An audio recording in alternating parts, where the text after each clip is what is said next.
Hi, I'm Yiğit, MIP Backend Developer and Integration Consultant. Today I'm going to show you a simple integration in MIP.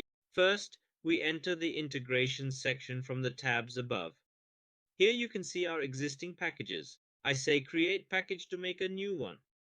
I enter the package's name, Idaho, and description and say create package.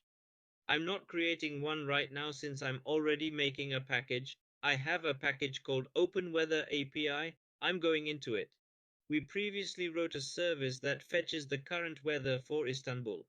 In other words, Istanbul's real-time weather conditions. Now we're doing the same for Berlin. I'm going to create a new flow. I'll call the flow Current Weather Berlin.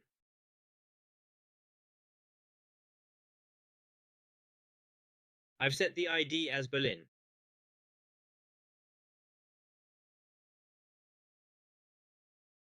Now we're going into our flow. Firstly, we need to figure out the start node since the flow begins here. We're going to trigger this with REST, so we're choosing the REST sender type. Then I said weather Berlin to connection, which we'll use later to trigger the flow.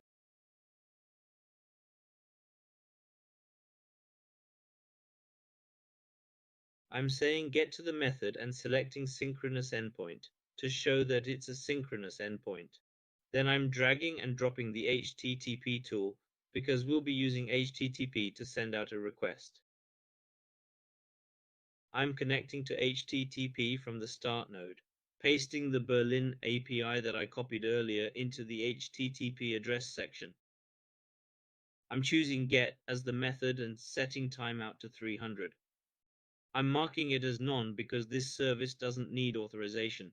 If a username or password were needed, I'd have to choose basic authentication from here and fill in the information. Data is going to come to us as JSON, but I want to convert this JSON to XML.